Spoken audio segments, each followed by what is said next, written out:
Olá, boa noite, como vai? Vai bem? Está no ar pela TV Pantanal, o programa Opinião. Hoje a gente, olha só, hoje é 26 de março.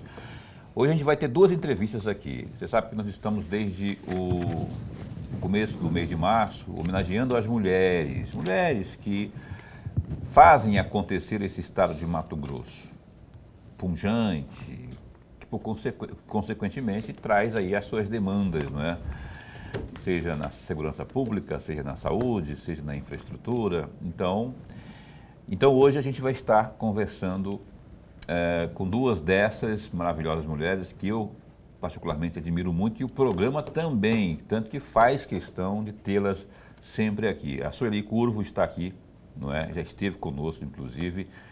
Ela vem mais uma vez aqui em nome do nosso CRIDAC, que vai falar aqui sobre as novidades do glorioso CRIDAC, que é o Centro de Reabilitação Dom Aquino Corrêa, que tem muita novidade. Eu estava olhando aqui, menino, tem muita coisa boa lá. Até falei para a Virgínia Mendes outro dia. Virgínia, esse CRIDAC é coisa de outro mundo, assim. A pegada da humanização, sabe? Você vê lá pessoas pelo grau de contentamento. Eu falo porque eu estive lá, eu sei o que eu estou falando. E então a Sueli, que capitania lá, ela é a chefona lá, manda aprender e manda soltar lá, embora não seja delegada, porque a delegada é a próxima, que vem daqui a pouco depois dela, a doutora Josilete, que está aqui, já chegou inclusive. Enfim, CRIDAC hoje é o prato da noite, nem no dia, da noite. Lorenberg, boa noite, como vai? Vai bem? Boa noite, Paulo. Boa noite, amigos telespectadores. Um grande abraço, mas um grande abraço mesmo. A razão maior do nosso programa. Isso aí é um pouco fora da rotina, você viu? Eu vi que você mudou, alguma coisa estava errada. Lorenberg sempre repete a mesma frase e hoje ele mudou, assim. É porque eu esqueci o começo. Mas em 5 anos você esqueceu já as coisas que você fala todo dia aqui? É. Então tá, é isso. Você que está assistindo, quer mandar alguma mensagem, pergunta, coisa do tipo, 999322529. Já vou correndo, porque o tempo aqui hoje, você viu como é que tá, né? Tem mulherada aqui, a dar com o pau. Tem muita mulher aqui hoje. E só mulher de fibra, como a Sueli Curvo, a quem eu já agradeço por ter vindo, viu? Cumprimento, boa noite. O CRIDAC continua aquela belezura que eu vi lá de atendimento. Belezura no sentido do atendimento, pessoas comprometidas realmente. Parece que tem coisas de uma instituição privada, né? Porque as pessoas muitas vezes têm uma visão errada do serviço público, e no CRIDAC é uma coisa, o que eu vi, eu fiquei lá 1h30 só observando. E eu sei que o CRIDAC, já para você responder se isso procede ou não, está passando por uma roupagem nova, está mudando ali o seu hall de entrada, recepção, enfim. Queria que você desse as novidades do CRIDAC. Boa noite, Sueli. Boa noite. É uma honra estar aqui com vocês, pessoas que eu admiro. E boa noite a todos. Em nome do CRIDAC, em nome do secretário Gilberto e da secretária adjunta nossa, Patrícia, CRIDAC está maravilhoso. Vai ser a roupagem nova, como você se refere, coisa assim de primeiro mundo. É como se for um ambiente particular e com o melhor atendimento. Ainda não foi inaugurada a nossa recepção, mas está previsto, acho que é o mês que vem, não sei se Gilberto já posso falar, mas eu acredito que é o mês que vem. Mas ficou muito bonito, eu convido vocês para que participem. E é uma honra estar aqui à disposição. Então, mês que vem já vai ser entregue. Então, a previsão é que no mês que vem seja entregue essa nova recepção. Nova recepção lá. Sim. Que já era bacana, a gente ia lá e tal, Sim. Era aconchegante, agora está ficando melhor ainda. Serviços, eu vou para você ter uma ideia, muita gente não sabe, só quem já necessitou, alguém de alguma forma já precisou de algum serviço do CRIDAC, sabe o quão importante é. Muitas pessoas procuram o CRIDAC, obviamente, por questões de mobilidade, não é? demandas por palmilhas, por sapatos ortopédicos, Sim. cadeiras de rodas, muletas, Sim. não é? Bengalas e por aí vai. Aparelhos auditivos. Aparelho auditivo. Aparelhos auditivos, pensa que não. E tem um negócio que eu não sabia que tinha. Hidroginástica também. É, hidroterapia. Hidroterapia. Isso, hidroterapia. Temos as duas melhores piscinas daqui de Cuiabá, está no CRIDAC. Fica ali na mesma sede ali? Sim, fica lá na parte de baixo, no subsolo, mas fazemos um atendimento diário, faixa de umas 100 e poucas pacientes passa por ali. Regularmente, todos os serviços são ofertados diariamente. Diariamente, das 7 às 17. A próxima vez que nós formos convidar aqui a Sueli para vir aqui, nós vamos tentar achar umas imagens, providenciar via SECOM do Estado, ou a gente mesmo vai lá e faz algumas imagens desse serviço. Acho que a SECOM deve ter isso lá, não é? Para você entender o que eu estou falando aqui, que é um negócio Sim. maravilhoso de atendimento, o contentamento das pessoas serem... Imagina alguém precisando de um aparelho auditivo. Vem assim, sem nenhuma base de noção das coisas, e de repente chega lá, o atendimento de um profissional, e são grandes profissionais, sai de lá ouvindo, sai de lá com sua botinha ortopédica. Sim. Enfim, é um negócio maravilhoso, por isso que a senhora está aqui para falar disso aí. Lorenberg, por favor. Diretor, antes de mais nada, registrar a nossa alegria, mas muito bom mesmo tê-la aqui. Aliás, diretor, eu vou aproveitar exatamente essa deixa que eu mesmo provoquei. No dia 7 de março de 2024, a senhora esteve aqui no nosso programa. Sim. E foi um programa belíssimo, com Sim. a presença da senhora. Naquela oportunidade, a senhora chegou a dizer que não há um único município que não tenha a presença do CRIDAC nesse município. E falou também sobre aquele projeto Ir para Incluir. Sim. Aí vem a minha pergunta, que é muito mais um pedido de avaliação da senhora. Nós temos agora 142 municípios. 142 municípios. Que é o Boa Esperança do Norte. Sim. O CRIDAC já esteve presente nesse novo município ou ainda não? E qual é a avaliação que a senhora faz desse projeto Ir e Incluir? Ele ainda existe, ainda está em andamento ou não? Sim, ele existe, está em andamento. A nossa carreta está passando por uma adequação. E foi um projeto maravilhoso, está sendo todos os atendimentos, até São Félix do Araguaia, ainda vamos fazer a entrega as últimas das órteses, que nós ainda não entregamos de lá, como Barra do Garça, Comodoro, Pontes e Lacerda.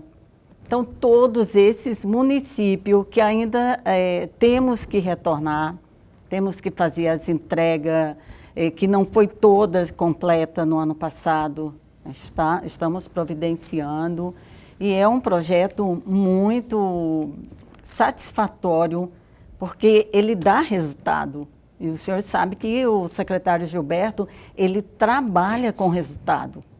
Ele quer, eu sou diretora, sou gestora e trabalho com produção. Eu sigo a mesma linha dele. E ele cobra, ele vem cobrando. Patrícia, secretária Patrícia, na mesma linha, sim. Então, assim, cada ano a gente vem melhorando mais. Temos projeto que agora vamos colocar em andamento. Vamos fazer uma viagem agora com a doutora Alzira, que é uma neuro do CRIDAC, mais uma psicóloga. Vamos até Camboriú conhecer um centro de autismo, que é uma referência que a gente quer trazer para nós aqui. Porque, às vezes, a pessoa fala, eu não consigo entrar no CRIDAC para atendimento. Realmente, ele pode não conseguir. Por quê? Porque o paciente entra, mas ele não sai. Ou seja, ele fica lá 3, 4, 5, 6 anos lá dentro conosco. Como Então, assim? as vagas... Fica esse tempo todo por quê? Sim, porque a sequela, o CID, Sim, porque tem um tratamento. O tratamento é lá entendi. conosco. Se nós dermos alta ao paciente, ele vai ficar perdido. E para onde que ele vai? CRIDAC é a casa da pessoa com deficiência, só que a gente não está conseguindo abraçar, né, todos. Principalmente agora que tem o autismo, está muito em evidência, tem muitos casos. Nós estamos nos readequando. E tem uma estrutura lá, eu fiquei agora, tem uma estrutura para absorver esse pessoal por longo tempo? Na verdade, a gente precisaria de, em Cuiabá, um centro para receber. Por quê? Porque o CRIDAC, ele fecha o diagnóstico de qualquer município, dos 142 municípios, né, hoje. Só que eu preciso devolver o paciente para a origem. Aí chega lá, no município não tem o atendimento pela falta de mão de obra especializada, de profissionais nessa área. Você fala lá no município, de volta, né? De volta. Mas quando ele está aqui em Cuiabá, ele fica alojado, ou ele fica onde ali? Ele fica... O município, ele fica somente um dia conosco. Ah, entendi. Aí volta para o município dele, né? Ele tem que voltar várias vezes em sequência aqui, e isso desestabiliza o paciente. Então, o certo seria ter, não sei se, uma base acolhedora em Cuiabá, para que essas pessoas pudessem transitoriamente... Também, né? Aqui tem várias, mas assim, específica, um centro de atendimento para as terapias dos autistas, se faz necessário, sim, a gente tem que pensar do que fazer, e não é a longo prazo não, sabe, é de imediato, porque está muito sério isso. Entendi. Você vê que o negócio é tudo engenhoso, mas é para isso que existem os bem-intencionados, para, enfim, enfrentar, pegar esse touro pelo chifre. Professor Lorenberg, por favor. Diretora, tem uma entrega de presentes em dezembro de 2024 que me chamou muito a atenção. A AproSoja chegou a distribuir presentes para 600 crianças. Sim. Em dezembro. Aí vem a minha pergunta. Dezembro parece que está muito distante de nós, mas não está, né? Nós já estamos terminando o mês de março, daqui a pouco mês 4, 5, e aí tem. Aí vem a minha pergunta. O SIDRAC já está trabalhando com planejamento para que a AproSoja venha repetir a entrega de presentes para as crianças em dezembro, ou a senhora já está em contato com outras instituições, com outras empresas para fazerem isso, ou ainda não preparou para fazer isso? Não, estamos preparando. A AproSoja, um abraço ao grupo. Parceira lá, né? Muito parceiro. A AproSoja e a primeira-dama, parceiro, a primeira-dama do Estado, dona Virgínia Mendes. Eles são muitos parceiros do CRIDAC. A AproSoja fornece bebida de soja. Todos os meses, os pacientes nossos recebem a bebida de soja mais a cesta básica que é fornecido pela primeira-dama. Então, assim, do ser família. Todo mês, aquele paciente que já está lá conosco, ele já sabe, chegando, já... É uma parceria muito boa. E temos a parceria com eles o ano todo. Agora, no Natal, é muito importante que a AproSoja, porque ele fornece todos os brinquedos das crianças. E olha que nós temos crianças, tá? Tem crianças. E qual que é o fluxo de pacientes ali? Eu não posso falar periódicos, porque eu poderia dizer mensal, mas assim, quantas pessoas são atendidas ali por um determinado período, anual, ou ainda que seja mensal? Quantas pessoas? Eu imagino que seja um fluxo muito grande, porque tem de tudo ali, pessoas que procuram vários tipos de profissionais, só para que você possa responder com mais detalhes aí, eu vou até antecipar aqui, pelo que eu levantei de informações, tem equipes lá de neuropediatria, Sim. com esse negócio do autismo, negócio que eu falo, perdão na palavra, com essa situação do autismo, né, que infelizmente tem aumentado, tem equipes de ortopedistas, Sim. Fisiatra também. Fisiatra temos. Fisiatra é o quê? É o... Fisiatra, ele atende gente com ortopedista, Ah, com as próteses, órtese, ele está ali junto. otorrino Otorrino. e fonoaudiólogo, além do fisioterapeuta e o terapeuta ocupacional. Isso. Tudo isso aqui, ó, e é uma ferramenta do estado de Mato Grosso. Eu acho que todos nós devíamos passar por lá para entender esse choque de realidade e de empatia empatia é você colocar no lugar do outro. Quando você vê as pessoas sendo atendidas, pessoas que são realmente portadoras de alguma necessidade, portadoras de algum tipo de necessidade, tipo de atenção, elas vão lá buscar esse aparelho público chamado CRIDAC e saem de lá atendidas. Isso é na veia empatia, é ver as pessoas saindo sorrindo, né? Pessoas que tinham vários motivos para ficarem entediadas são atendidas, né? Ou seja, vão tocar a vida numa boa, tranquilo. Senhor, eu tenho que caminhar para o final aqui, mas eu queria que você dissesse, além, nós já falamos aqui dessa perspectiva aí para a inauguração da nova recepção do CRIDAC, o que nós podemos falar de mais eloquente, de mais relevante aí do CRIDAC para a gente encerrar essa entrevista em grande estilo? E depois, quando inaugurar lá, eu quero convidar a senhora para vir aqui falar mais sobre o CRIDAC, já com a nova roupagem. Eu quero deixar aqui meu abraço a todos aqueles que estão aqui nos assistindo, a vocês maravilhosos que são.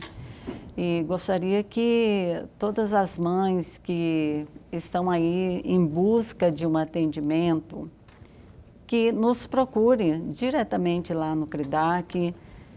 Todos nós sabemos que a porta de entrada do CRIDAC é via CISREG, mas isso não foge de poder estar indo lá nos procurar.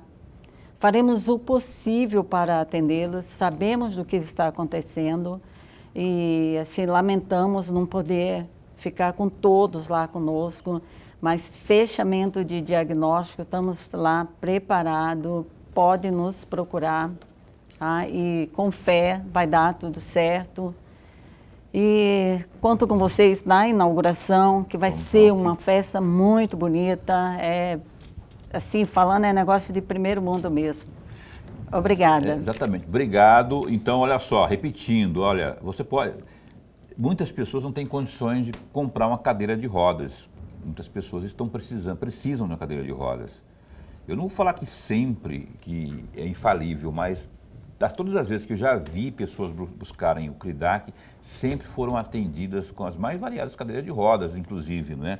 E aí tem as palmilhas que eu falei aqui no começo, os andadores, as muletas, as bengalas, aparelhos auditivos, não é? As próteses, as órteses. Próteses e órteses. Fizemos agora um mutirão de próteses, todo Mato Grosso participaram. Da carreta lá que vai... Então, também participou da carreta, todos aqueles que nós tiramos as medidas, mas precisamos que eles atualizem o prontuário, o cadastro deles, porque eles trocam o contato e não avisa, o cartão SUS continua com o contato inativo. Então, isso fica ruim, aí perde de receber a prótese por conta desse detalhe do contato. Ótimo. Então, procure o CRIDAC, esse negócio que tem o CISREG lá.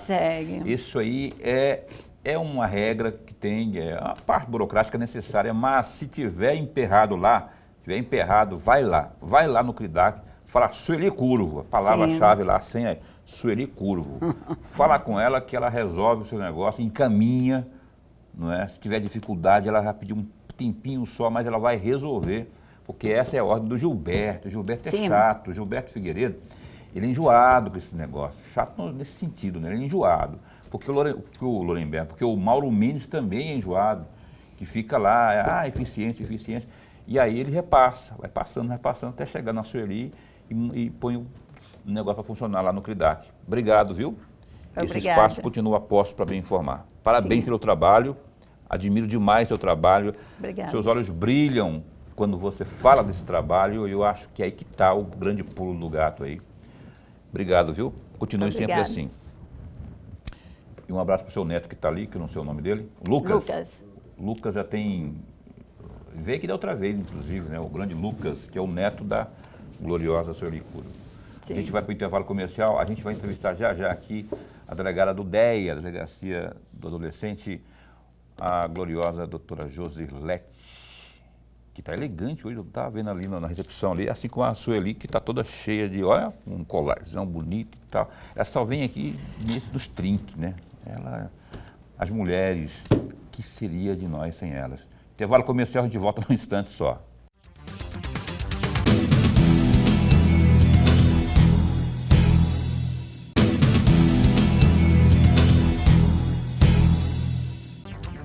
Viu? Foi rápido, a gente já está aqui, já com nova entrevistada à bancada, nova convidada aqui à bancada. Ela já veio várias vezes aqui já, porque a gente carece das informações que ela detém por onde ela passa, né? Dessa vez, por exemplo, como foi da vez anterior, eu já estava, inclusive, lá para a delegacia. Lá é delegacia especializada do adolescente. Eu ia falar criança e adolescente. Então, especializada do adolescente. É o DEA, Sim. Delegacia Especializada do Adolescente. Doutora Josilete Criveleto. É isso mesmo, né? Sim. Criveleto. Eu estou checando tudo porque vai que muda também, né? O pessoal está mudando tudo. Mas ela está aqui de novo. O que não muda é a essência dela, a retidão dela, o trabalho, a garra, a vontade de trabalhar. Está até agora trabalhando lá. E aí lembrou, tem um programa para fazer lá na TV Pantanal, lá que o Paulo não para de mexer o saco, eu tenho que ir lá, senão ele não vai. E aí ela veio e a gente vai... Vou começar perguntando, já que estamos no mês da mulher, e esse programa está justamente com essa programação especial, de sempre convidar as mulheres, desde o 1º de março, só com mulheres aqui na nossa bancada, trabalho nesse sentido, porque as demandas existem, os problemas também, como é que está isso, como é que está a programação, de que forma está inserida o DEA, ou a DEA, né, Delegacia Especializada do Adolescente, nesse contexto. Boa noite, bom tê-la aqui. Boa noite, Paulo. Boa noite, professor Lorenberg. Primeiro, eu quero parabenizar vocês, o programa, né, por essa iniciativa de estar levando, né, esse projeto aí de trazer mulheres no mês de março. Eu acredito assim que realmente é um espaço, né, que nós podemos estar falando, né? Nós temos muitos desafios, tivemos já muitas conquistas em relação a direitos das mulheres, mas todo mundo sabe que nós precisamos caminhar muito ainda, né? E a DEA, ela segue um planejamento, né? Um planejamento anual, como todas as delegacias do Estado, né? Isso é já a determinação da própria diretoria da Polícia Civil. Então, nós apresentamos um planejamento para a DEA que se relaciona bastante à questão mesmo de qual é o mote daquilo que está se trabalhando no mês. Então, por exemplo, o mês da mulher, né? Então, nós temos lá agora, né, os nossos esforços no sentido de estar levando trabalhos relacionados à violência contra a mulher. Então, como nós estamos no mês de março, né, nós fazemos a campanha, né, nesse sentido, violência contra a mulher, mandados de prisão, que no caso nosso é mandados de apreensão, né? Então, nós cumprimos os mandados de apreensão, cumprimos os mandados de busca e apreensão relacionados, né, aos atos infracionais praticados, todos em relação a essa violência de gênero contra a mulher ou a violência doméstica. E é bom frisar, né, porque muitas vezes as pessoas imaginam que delegacia especializada do adolescente trabalha apenas com o atendimento da vítima, que seria criança e adolescente. Quando, na realidade, a Delegacia Especializada do Adolescente trabalha com todos os atos infracionais, ou seja, né, crime que são praticados por criança e adolescente. Então, a DEA acaba trabalhando em todo esse cenário aí, né, de atos infracionais, né, que são praticados pelos adolescentes. Isso significa que a cada, né, mês ou a cada bimestre, nós acabamos também mudando um pouco o foco, né? Agora, o mês de maio, abril, maio, nós já começamos, né, o combate à exploração sexual. Por quê? Porque nós temos aí a campanha, né, do mês de maio relacionada à exploração sexual. Então, a DEA, ela vai se movimentando, né, de acordo também com o foco, né, que existe de cada campanha durante o ano. Olha só, e ela falou uma coisa aqui que eu ainda não tinha me atentado. Então, além do adolescente hipoteticamente vítima, ou vítima em potencial, pode também um adolescente potencialmente infrator. Exatamente. Não é que ele pode vir a cometer infração ou coisa do tipo. E aí, tudo isso cai ali na DEA. Então, por isso que a gente está... E ela me trouxe, a gente geralmente busca visualizar assim, o adolescente vítima propriamente, né? E sendo que tem adolescente também que comete, a gente tem que falar infração, né? Comete atos ilegais. E aí entra a nossa gloriosa DEA. Lorenberg. Exatamente. Delegado, antes de mais nada, Pois não. registrar sempre a nossa alegria. Mas a alegria mesmo, sempre de tê-la aqui no nosso bate-papo. Todos nós ganhamos. Eu, Obrigada. particularmente, aprendo muito quando a senhora está aqui. Obrigada. Delegada, eu gostaria muito de um pedido que eu vou fazer agora para a senhora. Tem um projeto no Congresso Nacional que deve estar saindo da Câmara, está aprovado na Câmara. Em linhas gerais, diz o seguinte, que a criança, ou o menor, o adolescente, que vai construindo o seu patrimônio, esse patrimônio, parte dele ou todo, passa a ser administrado pelo pai. Mas, num determinado momento, esse pai controla tanto que desvia o dinheiro desse patrimônio, né? Parte desse patrimônio. Então, por isso que está surgindo um projeto que vai daqui a pouco tornar lei para penalizar esse pai que está levando em prejuízo aquele patrimônio da criança. Não é uma herança, é o adolescente que construiu o patrimônio. Por exemplo, o adolescente que é um artista, vai construindo o seu patrimônio. E aí, como ele ainda tem uma certa idade, o pai passa a controlar. E aí vem a minha pergunta. A senhora já deparou com uma situação dessa na sua delegacia? Ou ainda não? Ou soube de algum feito neste particular? Boa pergunta, né, professor? Como sempre, o professor Lorenberg, ele nos traz situações que eu sempre gosto. Isso é bom para que as pessoas, os pais também possam refletir, né? Eu não tenho, dentro da delegacia hoje, nenhum procedimento nesse sentido, porque, como eu disse aqui anteriormente, quando o adolescente, nesse caso, o adolescente seria vítima, né, de uma apropriação indébita por parte do pai, da mãe, ele é tratado pela Delegacia de Direitos da Criança e do Adolescente, né? Então, quando esse adolescente ele comete um ato infracional, aí ele é tratado na delegacia especializada do adolescente, que seria o nosso caso. Mas nós já tivemos, sim, conhecimento, infelizmente, de casos que os pais, com essa, né, desculpa de que estão administrando o patrimônio do adolescente, que já trabalha, que já estava oferindo, né, lucros, infelizmente administrou mal, né, perdeu boa quantidade de valor, né? E, inclusive, acredito até que esse projeto também tem um pouco muito a ver com uma artista agora, né, recentemente. Foi ela que influiu, se motivou, viu motivou.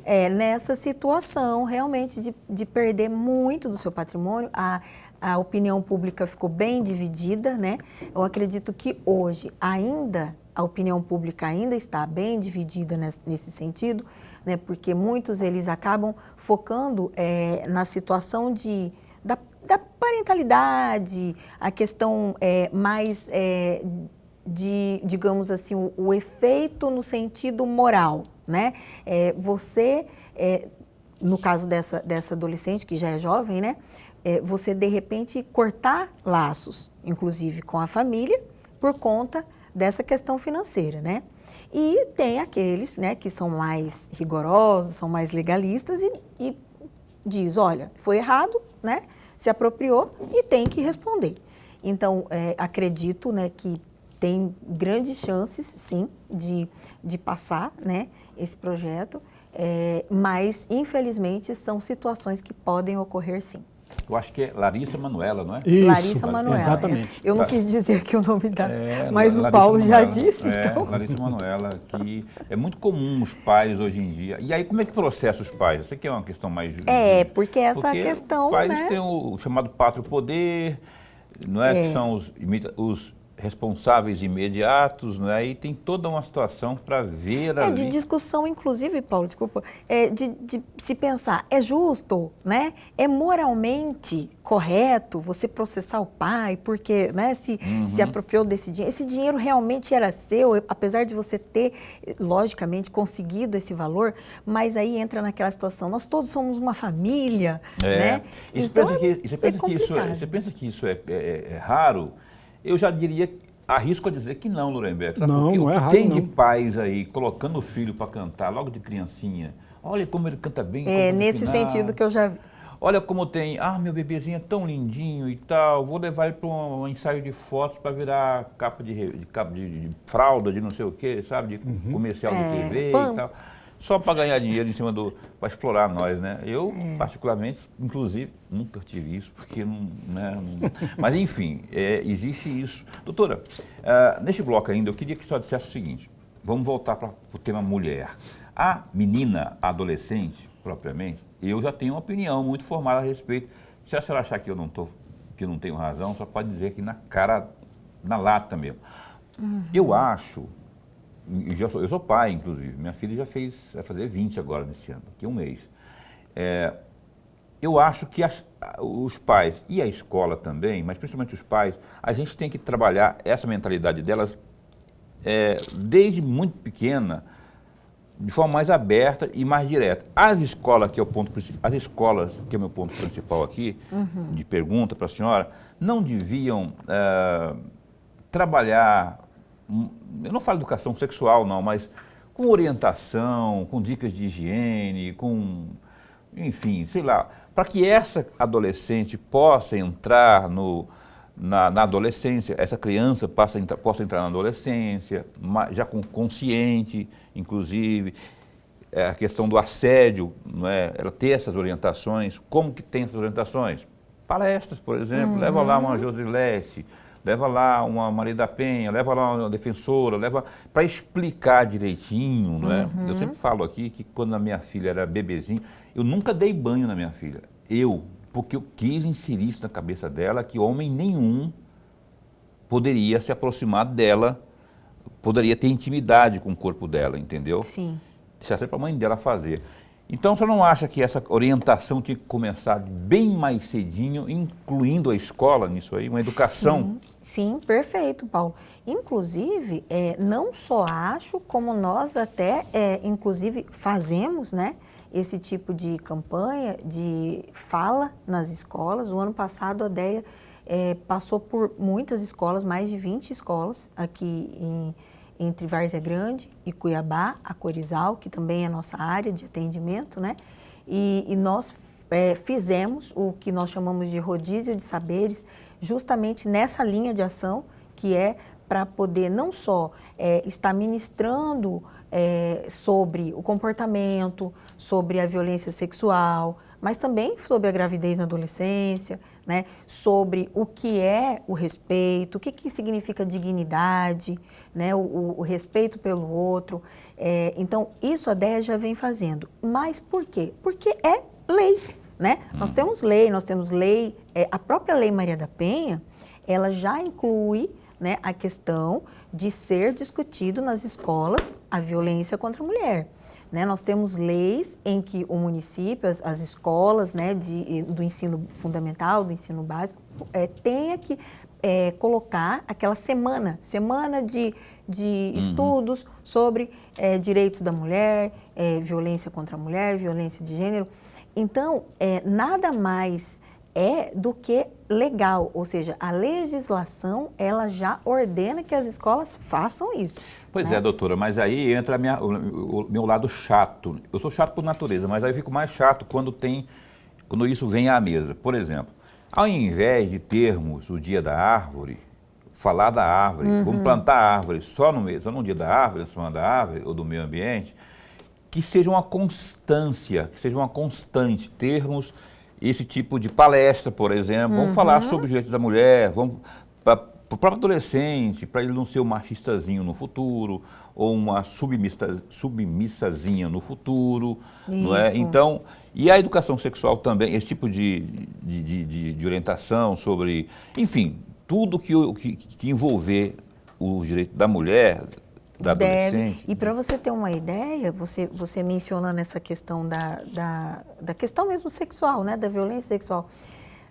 Acabou de sair ontem, dia 25, terça-feira, foi ontem, né? Acabou de sair um relatório anual socioeconômico, né, que é do Observatório de Equidade, que é vinculado ao Ministério da Mulher, onde, para vocês terem uma ideia, foi colocado, né, ou seja, diante de todos os dados que foram compilados, 232 mil crianças praticamente, porque são adolescentes até 14 anos, né? Então, de 2000 foi feito um compilado de 10 anos, né? Então, nesses 10 últimos anos, 232 mil adolescentes tiveram seus bebês até 14 anos. Olha só. Então, significa, para vocês terem uma ideia, em 2024, por exemplo, né, tem uma estatística revelando que cerca de 14 mil partos de adolescentes menores de 14 anos. Todos esses 232 mil, né? Todo esse número aí de 14 mil partos de adolescentes. Isso só em são 14 mil? Só em um ano, só no ano. Exatamente. Ano. Isso no território. No nosso país, no Brasil. Território nacional inteiro. Então, quando a gente fala, peraí, 232 mil adolescentes até 14 anos, significa que em 10 anos dá uma média de 23, né, por ano. E isso, aí, vamos pensar então, são os casos todos de estupro, porque elas tinham até 14 anos. Mas esses estupros, eles chegaram então a se tornar, né, uma gestação. E os casos, então, de violência sexual que não foram levados, né, a efeito por uma gestação. Então, significa que a gente tem quantos casos aí, né, de violência sexual sendo praticado no nosso país aí, envolvendo menores de 14 anos. Assim, o número é muito grande. Então, essa questão de se falar sobre isso nas escolas é imprescindível. Por isso que eu acho que tinha que ter na escola, mas não é de forma de vez em quando, não. No dia da árvore, no dia não sei do quê, no dia da mulher. Faz um cronograma, não precisa ser todo dia também, mas assim, faz um cronograma, constantemente. Se eu sou diretor de escola ou se eu sou secretário de educação de algum canto aí, eu ia instituir isso aí. Vamos chamar uma patrulha, chama a Josilete, chama a menina da Patrulha da Penha, chama a defensora, a promotora, a desembargadora, a doutora, enfim, a primeira-dama. Que leve uma mensagem científica, né, técnica lá, não vai inventar moda também, não vai politizar o negócio também. Leva lá e explica, orienta. Assim estaremos construindo o nosso futuro, né? Sem mexer com política, só para explicar realmente, porque senão vai virar vou para o intervalo comercial, porque eu tenho que pagar mais um intervalo comercial. A Josilete continua conosco aqui, nossa querida convidada. A gente volta num instante só.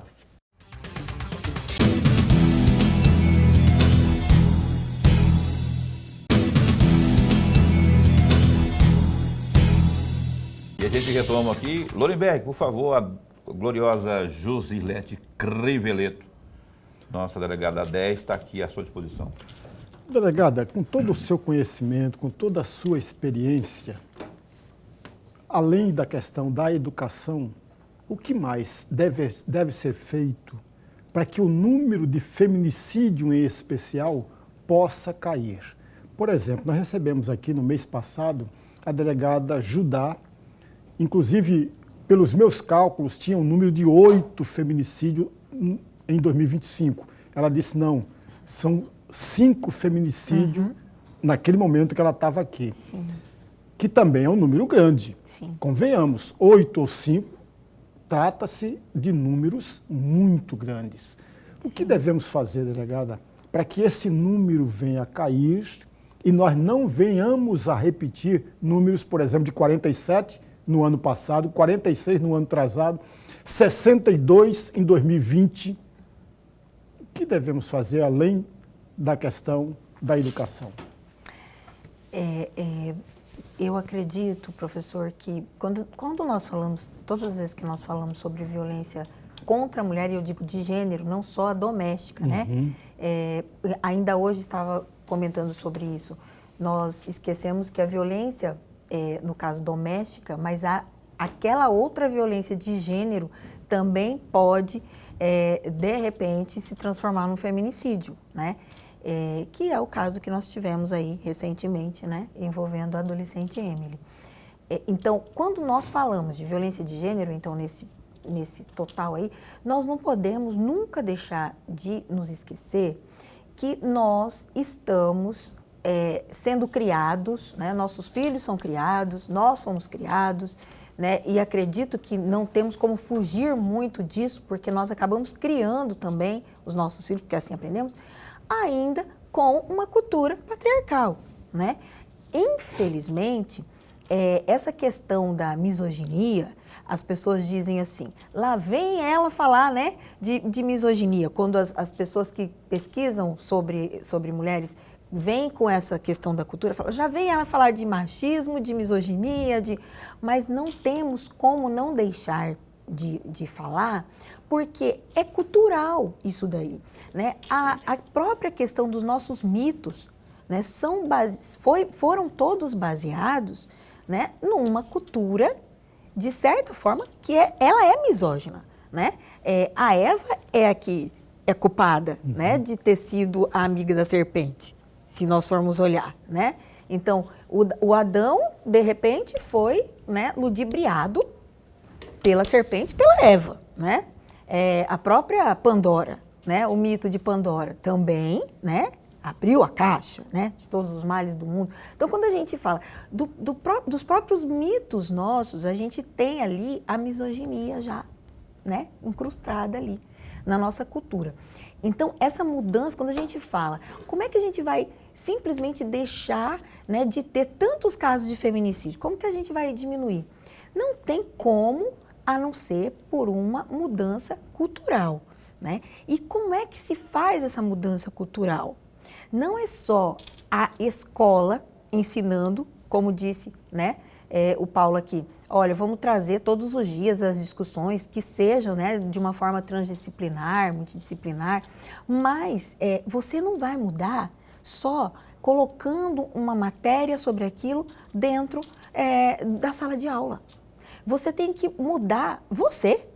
Você precisa também mostrar que o seu comportamento é diferenciado para o seu filho, né? Não adianta eu falar, né, para o aluno aqui e lá na casa dele ele encontrar um cenário, né, de um pai que vai estar ali dentro de uma figura patriarcal, de uma figura machista, de dominação, em relação à esposa, em relação à mãe desse menino. Então ele vai ser criado nessa cultura de dominação. E por mais que ele aprenda lá em sala de aula, o que mais fica em nós é o comportamento, né? E nós sabemos disso. Então, a mudança, a gente sempre lembra, né, que a mudança de atitude, ela não ocorre com leis. Por isso que quando se discute muito questão de minoridade penal, eu falo, gente, não é diminuindo lei que nós vamos mudar, né, a atitude, o comportamento. É pela questão realmente de mudança de cultura. Doutora, mas aí eu vou, como diria o glorioso filósofo Lorenberg Alves, vou provocar a senhora um pouquinho mais. Um pouquinho. Então, eu concordo com a senhora, estou aqui para concordar ou discordar, mas vou dar um pitaco aqui. Se ele chega, o aluno, o filho, chega em casa e vê aquele modus operandi, cultura enraizada na família de o pai ser machista, patriarcal, ser, sabe, aquele comportamento hostil. Pode ser cultural? Pode. Mas se a gente não começar a formar os cidadãos do futuro, esse menino, esse menininho, esse piazinho que está lá na escola, vamos pegar o ensino fundamental, ele vai ser o marido de amanhã, entendeu? Exatamente. Então a gente tem que pelo menos inserir na cabecinha dele, por meio de uma autoridade, de uma patrulha Maria da Penha, de uma juíza, alguém que vai lá, que leva esse conhecimento, não é? E ele vai absorver, ele já vai ter pelo menos as duas situações. A cultural, que é o que o pai, de forma muito arbitrária, impõe em casa, e aquilo que ele absorveu na escola, que é o normal, que é o certo, né? Ele terá a condição de ter, lá na frente, quando for casar, até quando for namorar, tratar melhor a sua parceira do que se ele não tivesse esse conhecimento. Então, mesmo assim, eu insisto na educação. Eu, inclusive, Paulo, o que você está falando é o que preconiza a lei. Então, nós não podemos fugir. Todos, inclusive, os educadores sabem desse papel, né? Mas, como o professor disse, além disso, então, para além desse conhecimento que ele tem que adquirir dentro da área da educação, que seriam nas escolas, nós precisamos chamar a atenção que isso é um processo de toda a sociedade. Né? Que não é somente eu vou colocar meu filho lá e ele vai sair de lá um belo cidadão, né? Toma que a responsabilidade é sua. Por quê? Inclusive hoje, infelizmente, a gente precisa falar sobre isso também. Vocês assistiram recentemente, devem ter visto, o caso de uma pessoa, de uma professora, né? De uma servidora, também de uma creche, que foi espancada pelos próprios pais, né? Do aluno. Então, muitas vezes, Paulo, e infelizmente, nós nos deparamos com situações em que o aluno ele é rebelde, mas você encontra na figura da família as pessoas que estão numa situação pior do que esse próprio aluno, esse próprio adolescente. Então, a gente precisa falar sobre isso, que não é apenas um movimento da educação. Não é somente ele chegar ali e receber da professora. E digo mais, os professores também devem ser capacitados nesses espaços, né? Para que possam entender como vai lidar com essa situação. E vejo que se a sociedade, ela não realmente quiser se envolver e dizer assim, vamos mudar padrões, tem que ter letramento, né? Para a própria sociedade. Até hoje nós temos mulheres que falam assim, eu conheço a Lei Maria da Penha, mas efetivamente ela não sabe nem os direitos que tem dentro da Lei Maria da Penha. Né? Você precisa explicar para elas, quando elas chegam numa delegacia, olha, a senhora tem direito de ser transportada para o IML, a senhora tem direito de ficar numa casa de amparo, a senhora tem direito a um auxílio aluguel, entendeu? Então, tem mulheres que falam, conheço a Lei Maria da Penha, mas ela não conhece efetivamente os direitos que ela tem e nem como ela deve procurar. Então, precisa haver letramento da própria sociedade, precisa existir grupos reflexivos, sim, de homens, e vejo que esses grupos reflexivos não devem existir apenas com aquela, em pequenas datas, né? Tipo, em curto espaço de tempo, 2 semanas, 3, 4 encontros, não, o grupo reflexivo ele tem que persistir tem que ser constante. por um período de tempo, até para que eles sejam monitorados, né, depois, né, de toda essa reflexão. E, por último, o que eu acredito também, professor, rede.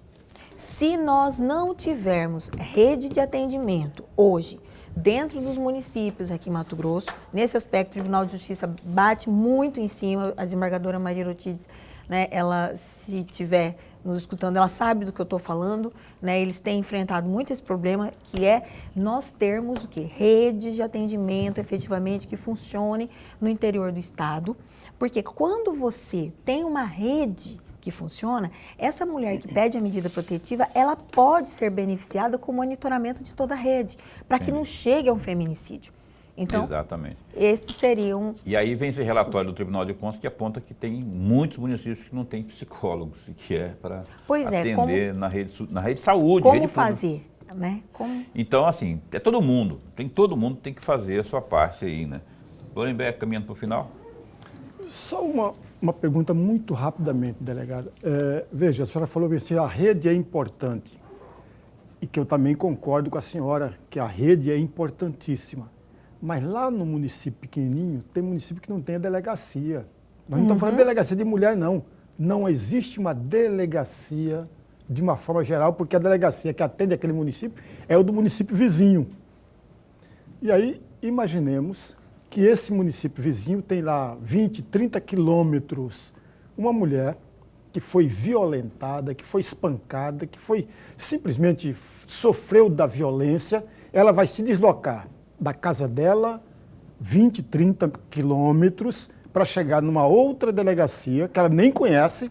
Sim. Para fazer o BO. E aí tem o atendimento, não é uma mulher que está ali, são homens.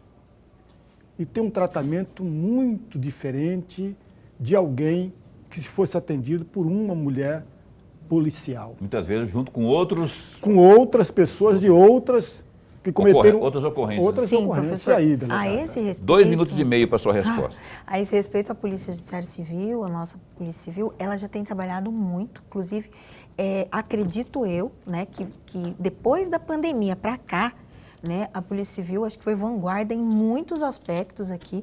Hoje, por exemplo, nós temos atendimentos online, né? É um projeto, Casa de Euridice, que a mulher ela, que está no interior do estado, onde não existe uma delegacia, ela não necessariamente precisa percorrer, né, essa quilometragem, ela pode ser atendida, se faz tudo, inclusive a própria oitiva dessa vítima, onde ela estiver. Né? Então, é feito esse atendimento, inclusive o atendimento psicossocial, tudo online, para preenchimento do que a gente chama de FONAR, que é a avaliação de risco, né, dessa mulher. Então, a Polícia Civil, ela vem caminhando, eu acredito, no nosso caso, a passos largos mesmo, junto com a tecnologia, né, foi desenvolvido muitas ferramentas realmente que aproximaram essa mulher da medida protetiva, daquilo que ela precisa. Né? Nós temos aí hoje vários espaços no interior que não são, onde não tem delegacias especializadas, mas temos salas da mulher, são quase 30 salas da mulher espalhadas pelo interior. Lógico, né? Acredito que existe ainda muito a se percorrer, a melhorar? Sim, mas a gente precisa entender, uma mulher que é vítima de violência, essa rede que eu quero dizer, professor, não é somente, ela não precisa, ela tem que entender que ela não precisa apenas caminhar para uma delegacia. Se ela tiver um CRAS, um CREAS dentro do município, se ela estiver sendo vítima de violência e chegar num posto de saúde, aquele posto de saúde, aquela pessoa que vai atendê-la, tem a obrigatoriedade de fazer o atendimento conforme o protocolo de uma vítima de violência doméstica. Então, a vítima, ela tem todo esse direito de que todos esses setores sejam portas de entrada para um fluxo de rede.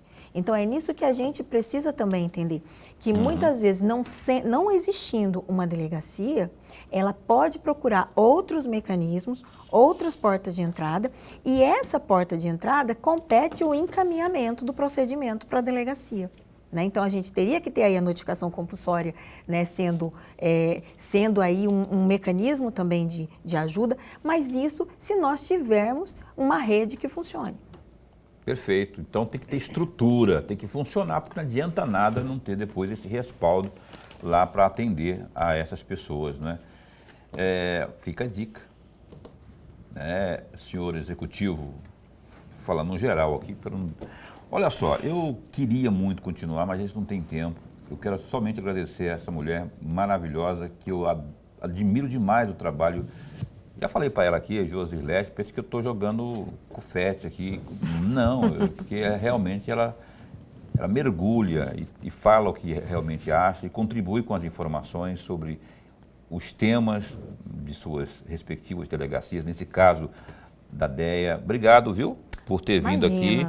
E esse espaço segue a postos para bem informar. Aliás, mandar um abraço para a doutora Mariel. Sim. Que eu tentei falar com ela hoje, não estou conseguindo, viu? Quero muito que a senhora venha aqui para falar dessa questão de rede. Inclusive, ela está fazendo curso, Paulo, agora, de violência de gênero. Só que eu mandei um abraço para ela, tá? Capacitando os nossos policiais, né? Para todo o estado. Doutora Mariel, vem aqui também prosear com nós. Conosco, eu sei que é conosco, mas com nós a gente fala... Nosso linguajar. É nosso linguajar. Doutora, obrigado, fica bem e parabéns pelo trabalho que a senhora desenvolve. Estamos sempre a postos aqui. Tudo Obrigada, de bom. e nós também estamos à disposição ali na DEA. Nosso e-mail é deacba@pjc.mt.gov.br. Qualquer informação vocês podem estar nos procurando. Tem um telefone também lá, não? Nós temos o telefone de plantão, eu não tenho de cabeça aqui não agora. Ah, mas lá no site você Mas consegue. você entrando no site da PJC, tem todas as unidades, né? E você encontra o telefone, pode Mas nos, o e-mail só nos sabe chamar. que é isso que você falou o aí. E-mail, o e-mail por quê? Tem muita gente que Rapidinho, só procura pra gente para encerrar. palestra. Então, quem quiser, pode mandar o e-mail para nós. DEA. DEA CBA. DEA CBA. DEA. D-E-A. DEA. DEA CBA. @pjc.mt.gov.br. Ok, é um meio de comunicação diretamente com a Exatamente. doutora Josirlete e a DEA. Lorenberg. Até amanhã. Amanhã a gente entrevista aqui comandante da Força Tática, a Tenente-Coronel Suzane Tamanho. Ela tem 3 gêmeas, ela tem trigêmeas. Ah, é? Mas esse não vai ser o assunto, a gente vai falar da Força Tática. Eu falo que eu fico admirado quando eu vejo as menininhas dela, lindas. A gloriosa Suzane vai estar conosco amanhã aqui, ao vivo, no programa Opinião. Até lá, se cuida, fica bem, fica com Deus também.